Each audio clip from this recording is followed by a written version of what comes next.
And welcome back to the 11th episode of Great Scott Marcus here on Ramble Entertainment on YouTube. I'm Scott, and that one's Mark. And Mark, we're in the topic. Yes. You want to kick this one off, or should I? I'll go ahead and do it. Okie dokie. This is going to be a train wreck, guys. It will be. Speaking of traveling airports, train wrecks. No, we didn't really talk about what exactly we're going to discuss on this. But I was talking about it the other day with somebody. I love traveling, but who fucking doesn't love traveling? Like, if someone says they hate traveling, they're probably a serial killer. You hate traveling? So a lot of it comes from my thing. Oh yeah, but I mean, but I've never. If we're being honest, I actually have never been that person who's like, I have to see Paris and, like go to this island and all this shit that it's just like, I'll go hang out in Columbus maybe, and that's super satisfying. It's fine. Sitting here, and again, part of that is me and my issue. But Right. But I mean, I'm not one of those people to say like I need to see everything. But when the occasion comes up, I'm more than happy and excited to go slightly above and beyond to do it. For those who don't know, just this past week, I traveled along the West Coast, flew into San Diego, drove all the way up to Seattle to my buddies, and it was magnificent. And as noted in part one, I'll be going to a wedding in North Carolina in about 2 weeks, so probably not recording then either. But actually, I took off that Monday, so we can record on that Monday again. Something to think about. Anyways, so yeah, I love traveling. I like experiencing new places. And Manicati. Sorry, I had to. I don't know what this is. This Manicati. Is Manicati. Dominic de Coco. Dominic de Coco. One more time. Dominic de Coco. Anyways. Man, what did he say? He said, "Very good job." Shit, what was that? I used to know that. I watched that movie today. Yeah. Inglourious Bastards. If you guys are living under a rock, that's a very large rock if they've been under for a long time. I don't know. The thing I really like about traveling is airports, and I'm not talking about like the whole like TSA bullshit. I'm talking about just the idea that there are thousands of people in an airport at one point in time, hundreds of thousands, given the size of the airport, and people to go through. And the person who's like me, for example, I flew from Columbus to Minneapolis to San Diego, and then I came from Seattle to Dallas to Columbus to make my trip around. Like, the idea that there was so many people like always like floating around these airports, and probably what are the chances that one other person made that trip that I did is very, very, very slim. And I find that really interesting. Like, there's so many people in these giant, like, just hubs of circulation and just, I don't know. It's hard to really put in words. I did it before, but I'm still feeling it. I do feel fascinating. I do feel your fascination with the concept because we often have such a small sense of scale. Right, exactly. Like, we'll think like, oh yeah, there's, like thousands of people traveling through, these hubs and airports, but our minds actually have a lot of trouble affixing an image to that and what that looks like, and it's quite overwhelming for our minds, which is why we've made machines, to be capable of helping our minds, conceptualize that or put that into effect. Basically, we have tons of machines that help affect airports and travel and all that, and I think I figured it out. like it's like I'm kind of obsessed with the idea of like things being on levels of like macro and micro and chaos and order. Like our bodies, for example. If you look at basic chemistry, you're like, wow, it's fucking chaotic. But then you get down to organic, everything's got a system. And airports is kind of just like that. If you look at it, like, it's fucking chaotic. Like, there are people fucking everywhere, traveling all over the place. But there's a system to everything, which is like that. I love that idea. Well, what's also fascinating is that we also preserve a lot of what we consider to be our rights as these organisms that seem to be a part of the structure. But therein is also the other side of what is going on with travel as of late, and another one of the big conversation pieces that will be of this topic, the TSA. Yeah, which I thought naturally we would discuss into it. But I want to start from the positive note. Okay, so we'll continue to go with the positive note then. No, it's actually kind of funny that you mentioned like sense of scale. When I was on vacation, I went to the Griffith Observatory in LA, and outside of it, they had a giant like a solar map essentially of like the orbits of all the planets. And, I stood above the one and said, like, the orbit of Earth. And you could see, like, the kind of the circular lines kind of going around. But it was big. Like, this was not, like, something that you could stand there like, oh, I can see all the orbits. Like, it was massive. And it was weird. Cause, like, I stood on top of it, and I just had this sense of, like, I never felt so, like, small and individual, but at the same time, such a part of something huge. It was real, like, euphoric is not the right word, but, oh, what's the right word? I don't know. Well, can you do transcendent? No, maybe. No, I don't know. And like what you just said with airports, it's kind of like the same thing. Like you're such a small individual part of something, but if you look back at a much larger scale, euphoric was probably closer, but you didn't move. You didn't become something more. You didn't transcend. Right. But I see what you're going for. It was just a weird revelation. Like, oh, this is kind of crazy, kind of cool. I mean, it's kind of the same sense of scale. Like, so you lived in Toledo. I lived in Cleveland, or close enough to it that I would see the city every now and then. And same for you. And then we lived in Columbus.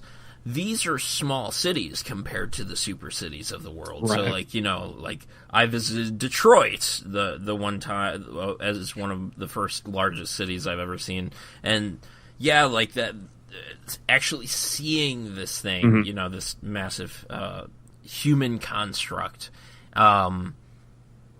Yeah, the word that you're looking for escapes me as well. Yeah, but it's just a weird feeling to you kind of like gotta like let it soak in and be like, this is like, you kind of take it in, like this is interesting. Like I'm just me, but there is something bringing us all together. A lot of that, a lot of what you say, the scale on which we function, and how established we are on this world.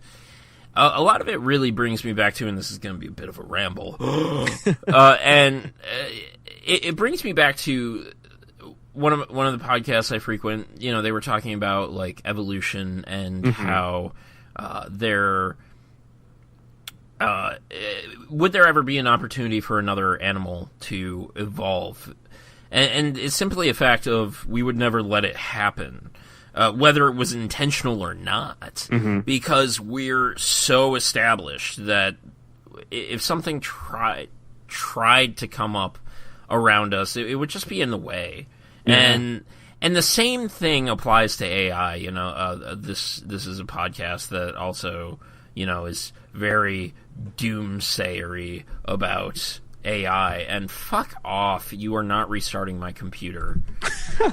And I'm busy, computer. Quit it. And like Elon Musk is kind of one of these doomsayers of AI, and the funniest thing about that is like a lot of people will point to like, oh, but he's so smart, like we gotta listen to him, and it's just like he has no experience in the field of AI, and it's just like we are and that's not to say that our systems can't break and can't be harmed, but we are so established that to try and inject this thing that would supposedly want to interrupt like the progress we've made, like it's such a difficult task, especially when you consider it is in and of itself limited by us, because it's created by us and created through the materials we have made and established. And a lot of people doomsay that, or basically posit that it's just like, oh yeah, when AI establishes itself, it's going to make it these own leaps that with itself that we won't be able to control. Likely not the case, according to the other smart people who are actually in the field of AI. That are actually doing it. And they're just like, we're making this.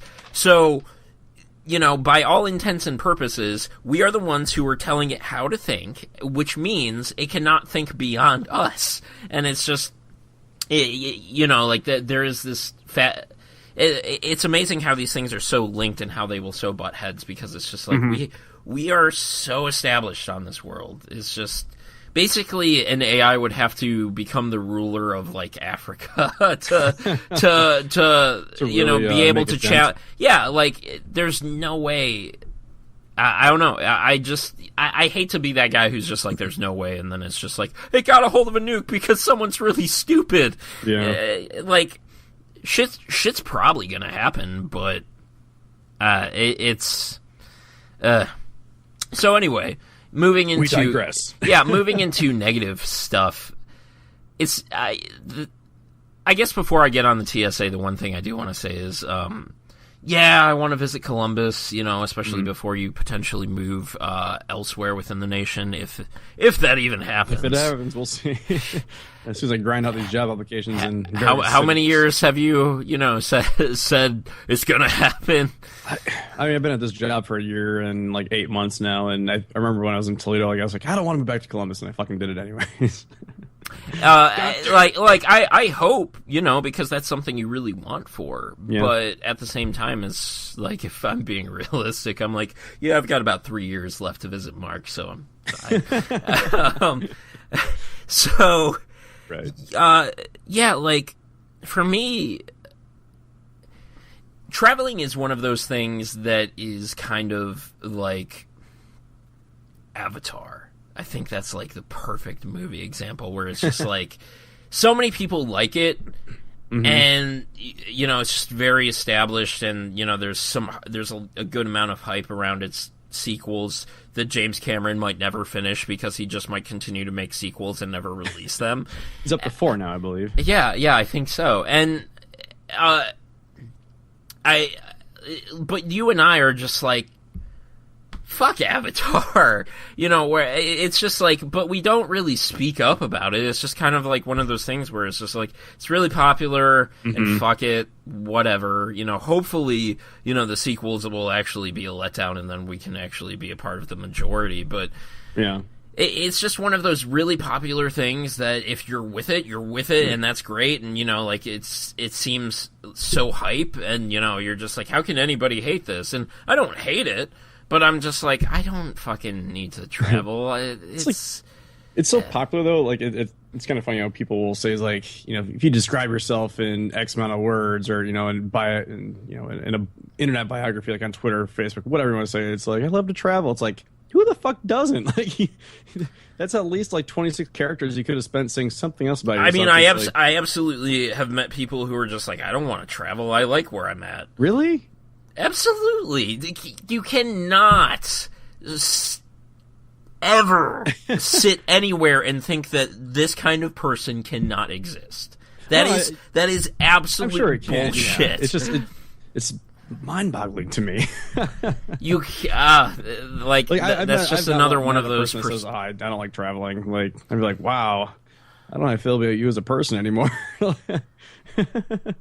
don't know. Really? I feel like it's just the idea of like, new experiences. But I just like to learn, whether it's, new experiences, new cities, learning about I have plenty of new cultures. Experiences from sitting right here over the course of 3 years, and I've developed as a person and have read about many a culture and experienced many a culture, different cultures through the internet, through just talking to people over a microphone.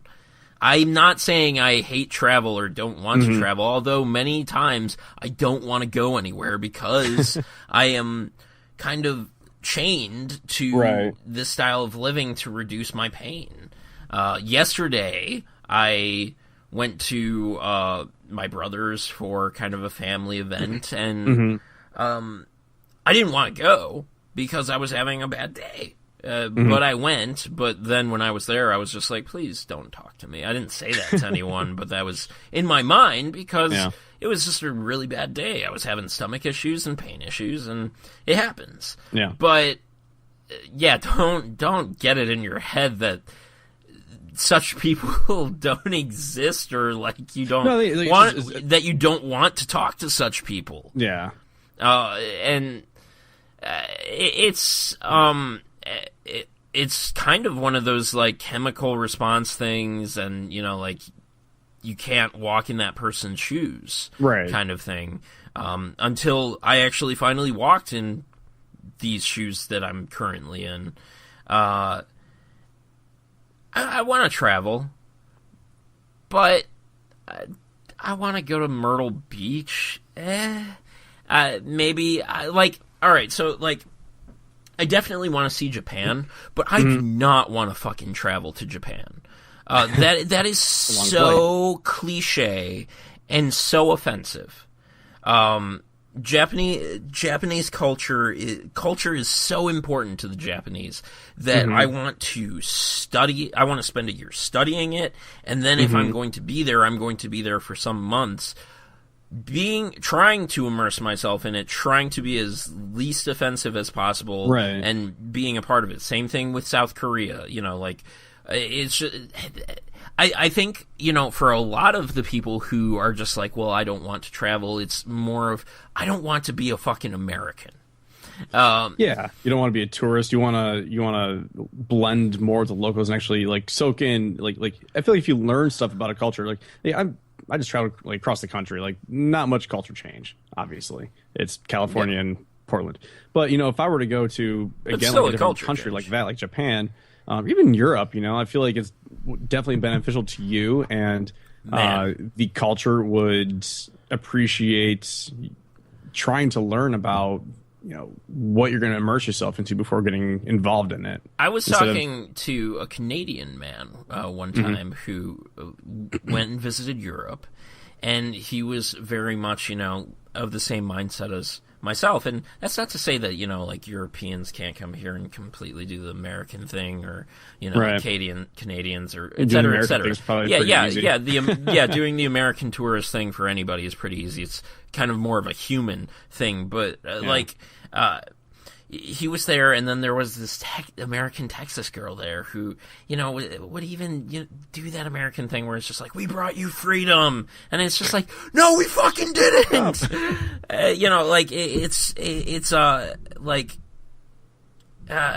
That is the negative connotation that comes with that, and God, I want to avoid the shit out of that, because we were playing Rocket League. I think it was the three of us. No, it was me, Jen, and Devin. We were playing something. It might have been Battleborn, and he was like, "Oh yeah, I don't get how you can like warm beer," and I was just like, "No," because there is that connotation with like some instances of English people who from England. I feel like this conversation sounds familiar. You might have been there. I'm not entirely certain at this point. It might have been Rocket League. Or maybe you might have told me, or Devin told me, or somebody. That's possible. That is also possible. And I was just like, no, because it's just like all these like stigmas. It's just like they're very easy to take with you. Even I've done that, and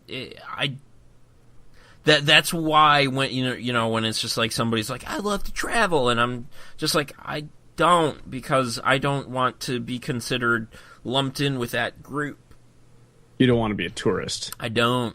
Yeah, you want to immerse yourself and learn from the culture. Which, exactly. That's entirely respectable too. And if I want to be touristy, I'm damn well going to go to a tourist destination like Myrtle Beach, where I've been to with my family for many a time. So yeah, like. I would be touristy. Like if I went to Europe, go to the Vatican, do the touristy Eiffel Tower, shit like that. But that's that part of Europe is acclimated to it. It's very much not all touristy. Of it. Not all of it. People live there, Well, but there are. It's like New York. New York. It's kind of like that, in multiple places in L.A. It's like you've got Venice Beach, Santa Monica. Those are very big touristy destinations, and people live there. Like, that's people's houses. I feel like, but I think, you know, if you're gonna be living there, you kind of get used to it. Whereas in some other countries, like in Japan, a lot of the touristy destinations are very important to the culture, and you don't really want to infringe on that. Yeah, well, I think there is a very broad line between what is a tourist destination and what is just a place where people live and function. I think, you know, like New York and Venice Beach even, and, you know, like some of the places you cited, those are more where people just live and function and, you know, carry out business, whereas, you know, like... trying to think of like a prime example of just like this is a like any I feel like anything Eiffel Tower. Well, yeah, but the Eiffel Tower is a location within a large city that people live in. Paris. So you know, like therein lies the problem. I feel like a better example would be like Grand Canyon.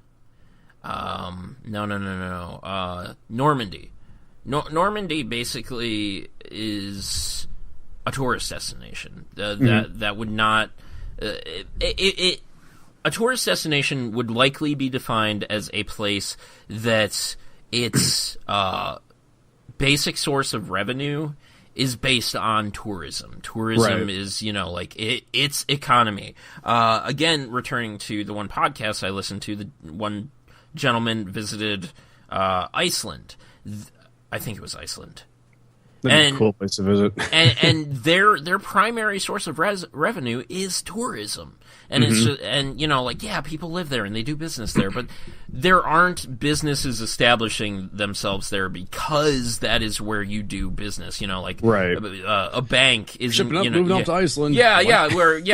This is where, you know, like, this is the new Silicon Valley. You know, like, it's it's just a place where you go to be a tourist. And I feel like for myself as a person who would like to travel, that's important to me. Because I want to... God, it would be so weird if people just were walking down my street taking pictures. I would be aggravated. I'd be like, "What's wrong with you? We're living here." Right. I'm not against the people who go to New York and places like that and do that. I just don't want to be one of them. Right. So I'm one of them. I'm okay with that. Yeah, and I'm okay with you. You want to make out? A little bit. Cool. I've been eating trail mix, so I hope you like peanut butter. I hope you like Sweet Tarts. Mini Chewies were not sponsored, but I'm gonna keep doing this. So let's fucking tear into the TSA.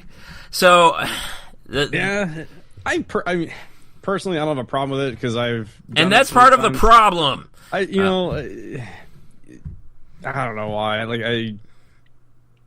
I've done the routine so many times. I get not pulled over. I get patted down and swabbed every fucking time, and I'm just like, whatever. Like, so, well, that in and of itself is part of the problem because that is really where terrorists have won. They attacked us, and then to feel secure, we established this thing, or bolstered this thing way too much, surrendered a bunch of our rights to an organization that has, in fact, never caught a credible terrorist threat. Seriously, you can actually find articles at the head of Google on this. Wow. They have never actually caught a credible terrorist threat. Interesting. My parents were in Florida recently, and they actually, some way down the road, got pulled over by TSA, and they were like, "We need to check you because my dad works in a machine shop, so he often has the smell of metals on his hands, and dogs, sniff him, and so they were needlessly pulled over by this thing that shouldn't have this much authority and should not be taking the rights away from Americans, these surrenders to searches and seizures on American soil. Now, if the government wanted to go as far as to declare that airports in America are international property, I don't have as much of a problem about that.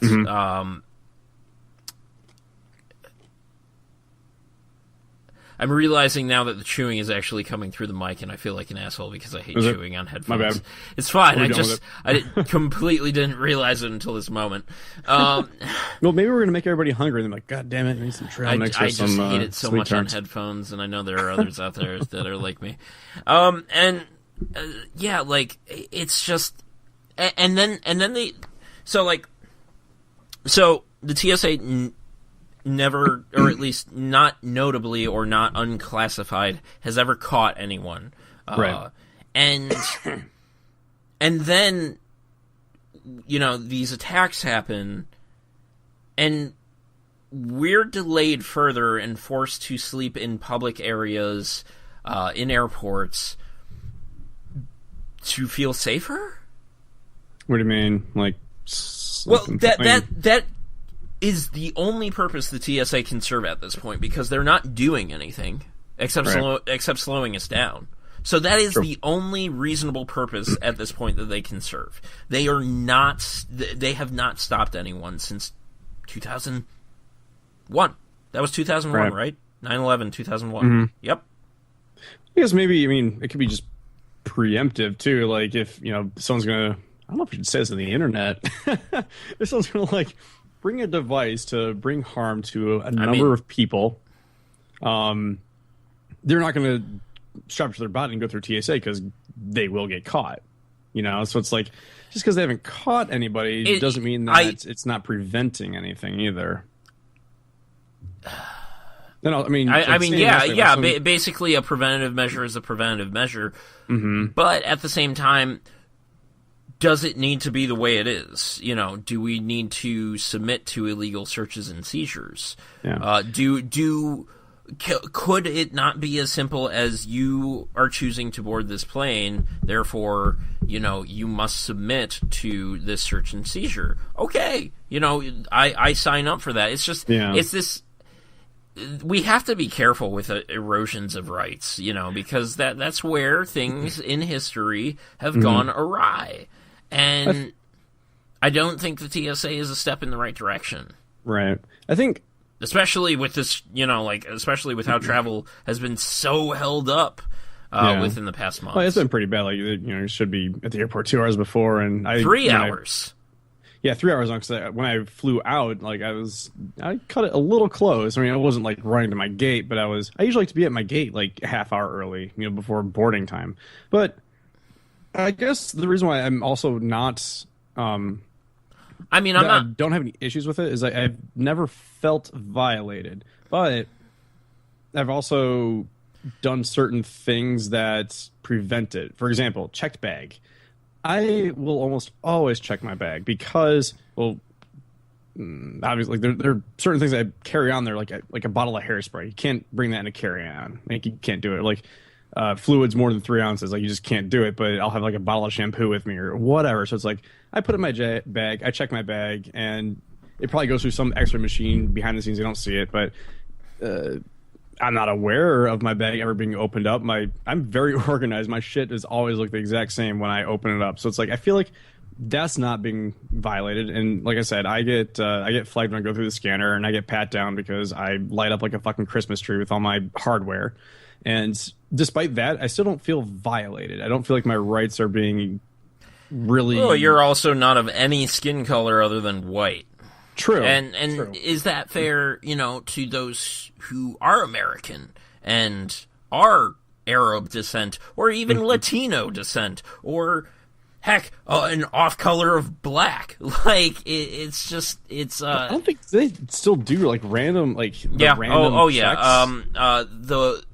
The one guy from iZombie was on Kind of Funny's podcast, and he was talking about that, how he's just they pull him aside, and he's just like, oh yeah, mate, and he's got a British accent, and he's working out of Quebec on the set of iZombie, and he's just like, yeah, I'm the guy on iZombie, and it's just, and they're just like, oh, I love that show. Have you been to Iraq recently? And he's just like, no.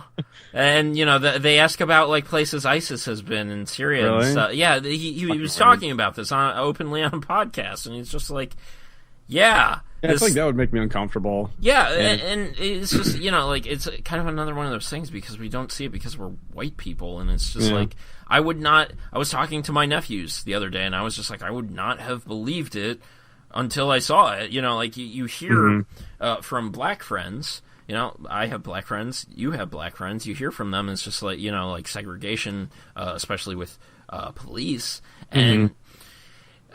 like, I was in the car with my buddy who, a talker, he's a talker. He likes to talk, and he got really quiet the one time, and I was just like, what's up? Well, what's going on? He's just like, we've been followed for, like, the last 4 miles by this cop, and I was just like, yeah, sure, and started watching, like, after 2 or 3 miles, still going, Really? He told me to stop turning around because, because I was... looking because I didn't know any better, and it's just like, we talk about pain and how people can't understand that, and it's just like we don't understand what it's like to be a color passing through an airport, and it's TSA is just like if they had caught people and reported it, like people trying to pass through with like plastic explosives that can't pass through detectors and stuff like. Cool, because you gotta imagine, like, there's some weird shit has probably slipped through. Like, it's... And nothing happened because of it, but, like, they stop us for some pretty random shit. Right. And I don't know, like, I don't travel that much, so I don't get to experience it as much. I am more on curtailed towards those who talk about their experiences.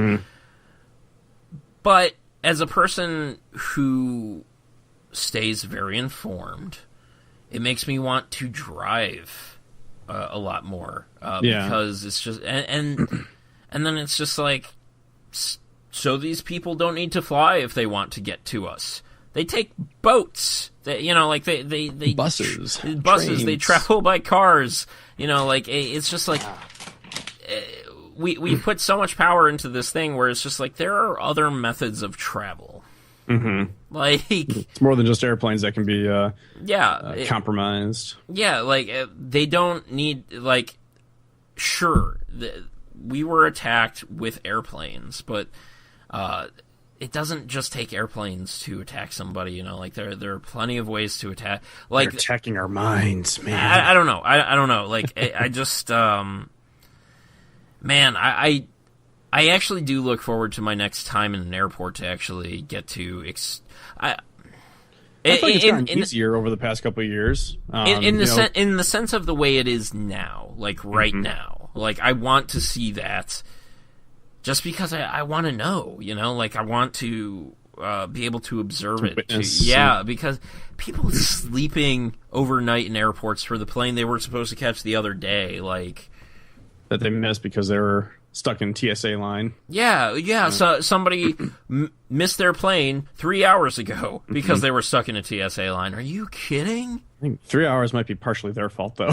Like I said, I've been through TSA lines that do take quite a while. What was it? Was it before they put out a warning that you had to arrive 3 hours early? Like, how frustrating must that be? I've always known, though. Even when I was a kid, before 9/11, traveling with my parents, we were at the airport 2 hours early, and up until recently, where there was that last Egyptian flight, then they're saying 3 hours early. Well, my parents, the most recent time, they arrived like 40 minutes early, and then they arrived an hour early. So, like, if that is when you're supposed to arrive. And maybe it's a small airport, and then suddenly you're stuck in a 3 hour line, and there was no warning before that. Right. Like, I just thought it was just like general knowledge, like 2 hours. I've lived that for the past I don't know how many years since I've been flying. It's like 2 hours early, and like I'm sure. I'm sure it's like an hour and a half. I'm sure it's dependent on like where you're flying out of. Oh, absolutely, where you're flying out, the time of day, which day. Yeah, but I've gone through fucking TSA and checked bags within 45 minutes. I've been at my gate since dropped off at the airport at my gate in 45 minutes, but I've also done it in 2.5 hours. Like it's just there's so many variables. But if you arrive like an hour and a half, 2 hours before your plane, and you missed your plane by an hour because of a line, I think that is just that's absurd. And I don't. I personally can't imagine that is a manpower thing. I think that is overextended.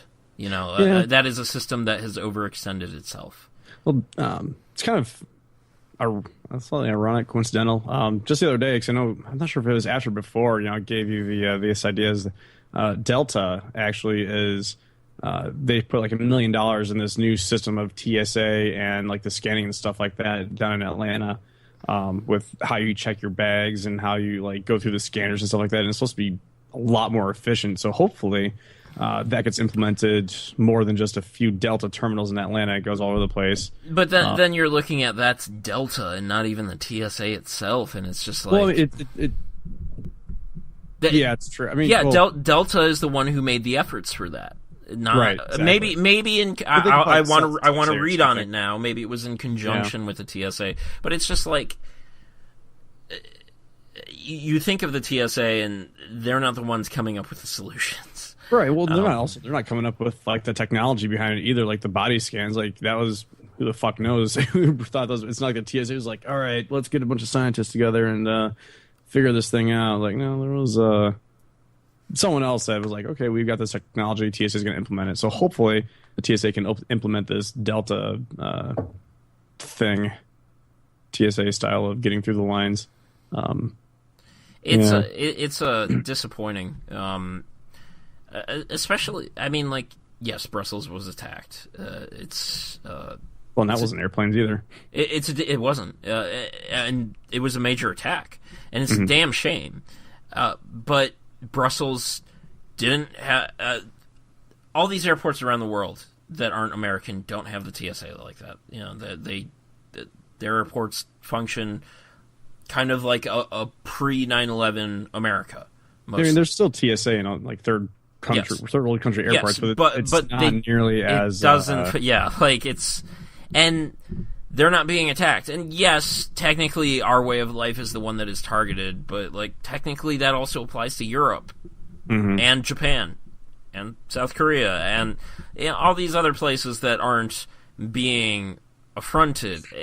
It for me, as somebody who is technically outside it points to other agencies that are doing their job, not the TSA. Well, we're a country that's very paranoid, and on personal defense and stuff like that. So it's like we're very, preemptive for whatever reason. And again, my personal concern is more, like how much, of our rights do we surrender for our safety? Yeah. Well, I've got a line drawn in my head. Like I know where, like if something cameras and shit. Cameras or like if they're like, could you remove your device, please? I'm going to tell them to fuck off and then cause a giant scene and record everything. Key and Peele. I don't think that's going to happen. That's the thing. If it ever does, then we've got a problem. Key and Peele have a metal card you can put in your wallet that is the American Bill of Rights. That when you walk through a metal detector, you can pull that out and be like, here, what's this? You can have my rights. What's some light reading? I do feel that's still kind of important. Well, even I guess you talk about like search and seizure and my checked bags. Like last time, I forget which airport I was in, but there was a girl behind me and whatever she had in her bag set off the scanners, and like they had to like open up her bag and like sifting through all of her shit. I'm like, I fucking don't want that. And like exactly, tall white girl, like probably mid-20s, and it was just like it's dumb. And I'm not sure if maybe like I don't feel so strong for it because I'm also, like I said, I check my bags. I don't want them to go through my shit like that. So I don't know. I feel like maybe if someone doesn't want their bag to go through, just fucking check it. Spend the $25. Somewhere else is free. But some of that stuff you might need on you, like as somebody with health issues.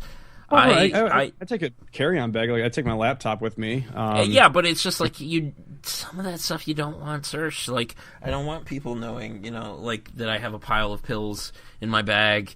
I took mine. well, I guarantee my pile is much larger than yours, and I don't want people judging based upon just how that looks, because they're just stomach medications. But what are people going to think when they see that? It's, it's just... Every time my parents travel, they take all their, blood pressure and again, it's not the pills that are going to set it off. But one thing sets it off, and suddenly everything is, scrutinized. And that's not okay. No, yeah, I'm curious to see what it is that set the girl that I was just talking about. I wonder what it was, what shape, whatever. I mean, it's do you have that right? Like that, and that's the problem. Now you're curious, and now all the people around her were curious, and it's just like I felt bad for her. I was curious, but I felt bad for her. I was like, that fucking sucks. But still, it's kind of like there's a very easy oh, I don't have anything to hide, but so. Well, you just don't want people touching your shit. When I go through with my computer, it's I've got a bin for that, a bin for my bag, and then a bin for my coat and hat and shoes, whatever I've got on. It's just I remember one time I went through and my computer didn't come out right away. I was like, where the fuck is my computer? It's just because they probably ended up pulling it aside and swabbing it, but it was just it does rub you the wrong way, and it's why did it get swabbed? It's. Does the grandparent who, has to rely on, a diaper have to be embarrassed that they have diapers in their bag? I mean, I get my diaper? I get my leg swabbed every time. I just deal with it. I'm just saying, there are certain private things. I mean, colostomy bags or I can't attest how private your leg. Might be, but I just I just imagine some of these things that you just want private, that it's just suddenly exposure, and they're not doing this, although maybe one time, but that one angry agent who's I'm done. I've never come across a person because I said I get pulled aside every time. I get my hand swabbed, I get my leg swabbed, I have to lift up my pant leg, and they just pat me down. They're always very nice. They're I hate hearing shit people talk shit about the TSA agents. I'm I've never had a bad experience. Granted, I don't fly that much. But it's just your experience, and again, we kind of return to the color side of things. They're always very nice. What's going on? Prosthetic, and they're okay, well, we're gonna pat you down. Then we're gonna take a swab. Is that okay? Can you lift up your pant leg? We can go in the back room if you'd like. I've never had a bad experience, but you said, you're right though. It's is it because I'm a white man? But I've also got a lot of tattoos now, and some people have stigmas against that. But I feel like the tattoo thing has actually lessened a lot. It definitely has. Funnily enough, I was actually with some old-fashioned family friends who were oh man, these teachers, they have these tattoos, and I was tattoos are a bad thing. And then I was oh yeah, they were. It was just they were back in the day. Yeah, heck, doing this, having an open front shirt that. Mm-hmm. Even that, it's that's lessened. There's just there are so many weird stigmas in this world, and that might even be just another part of it. It's not even the TSA as a whole; it's particular agents, because these aren't people who are paid well. These don't have to be college educated people. Right. It could just be people, and that is an unfortunate thing. Where it's just you hired a person, and that person has a stigma against these kind of people with tattoos or open front shirts or this color person. Skin color. Yeah. And God, I almost hate to say maybe we'd be better off with robots, because unfortunately, because people want more out of their minimum wage, we're seeing less minimum wage jobs. Wendy's is going to try to automate their service. And I hate to say it, but Wendy's might be better because of that. And because I was talking with my dad the other day about some Wendy's we had ironically gotten, and he was just man, this just isn't as good as it normally is because they forgot the cucumbers in his salad. And I was just well, they might be someone new. Yeah, it might be someone new, and they didn't know what all goes into the salad. And That happens because there's so much turnaround in a fast food job.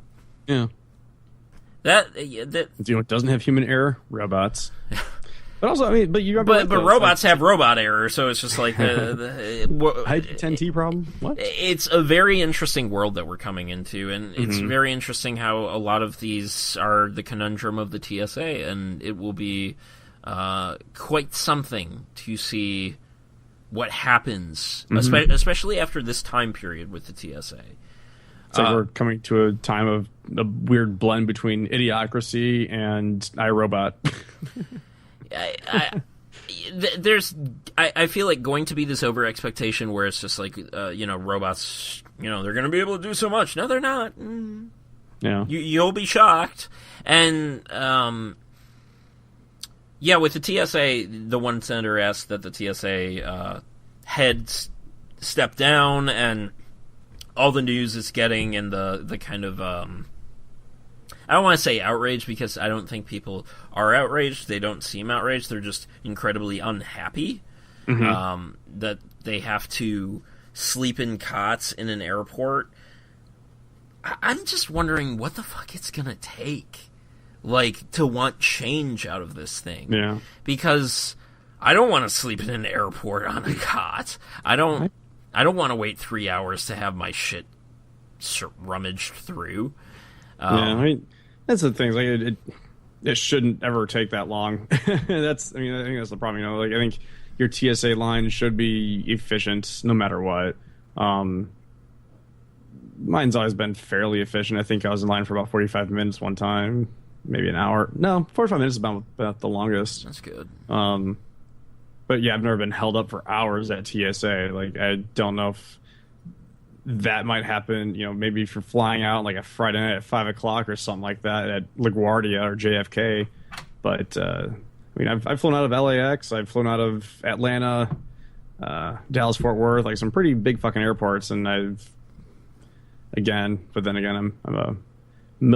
middle-aged, I'm a young white guy.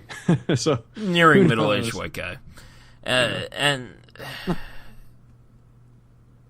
I don't know, that's kind of it. I agree with you. I think that there are things that are very blown out of proportion, but I am on the side of we surrendered too much to just feel safer when this thing is more a preventative measure that is kind of just growing out of control and just paranoia. Yeah, the paranoia. It's I want safety. I want security. I'm more for more security, but pertinent. I don't want cameras everywhere. You don't want a military style police state. Yeah, would there be a harm in dropping off our bags, a day ahead of time? Would there be harm in that? And because you don't know what happens to your bag, once you leave really it. Don't. and so, it gets on the plane and you just kind of hope that it's there. Yeah. So it's kind of a scary feeling when you're just surrendering all your weekly shit. God, I hope that fucking gets there. And usually I've never had a problem. Had to knock on wood with, lost bags and stuff like that. But regardless, if you you could get rid of all your belongings and you still have to go through the TSA line, and they will. I mean, they basically they check your identity with your. But I feel it would. There are things that could be done to make all this faster. I think. Again, props to Delta for doing something. We'll see how that goes. Yeah, making that a little bit faster. Yeah, I agree. It's not perfect. It's just. Again, for me, it's just what are we eroding at? Are we going to... Is this something we'll eventually see in our sports stadiums? There has always been that concern, what if they attack a sports stadium? It only takes one. It has, over the years, sports stadiums have gotten a bit more, more security going on. You can't... I think last time I was at a Tigers game, there were metal detectors you had to go through. Last time I was at Ohio State game last season, people had wands for metal detector wands. I wouldn't have been able to bring my flask in anymore. I know. Yeah, it's a shame. But yeah, it's just we gotta be careful. I can't say too much about the TSA except for that they really haven't caught anything supposedly that would be to public knowledge, because I don't travel much, as I've expressed here. But we definitely, as kind of one of the leaders in what it means to be free, we weren't the first. We won't be the last. We didn't give it to everybody. We didn't invent this shit. Right. But yeah, it's important that we keep ourselves in check, especially with one of these morons we might be electing. One of the two. So we should just fucking start over. Like, what? That's what my mom said the issue. She's like, or that was my brother-in-law. Was just like, why don't we just do the whole process over again? It's like someone's like, hey, you know what? We fucked up. Let's do this over again. That's been a large and the Tea Party kind of started that, which is why that's kind of not an easy association to want to be part of. Ugh. But Yeah. To want to start things fresh with that perspective at its core, it's God. They did such an amazing thing. Those founding fathers, that was impressive. And we've kind of lost touch with all of it. They were very smart people. I mean, most people still don't know what it means to have the right to free speech. Right. So, free speech means I can say whatever the fuck I want. Like, that just means you're a dick. Yeah, which might get arrested. Yeah. So, yeah, this has been the Ramble Entertainment GSM topic of the week. Didn't really go anywhere. Just kind of had a conversation, as we say we always want to do. So record our witty banter, and if anything happens, then sometimes witty. I don't want to give us that much credit. So, I've been Scott. That's been Mark.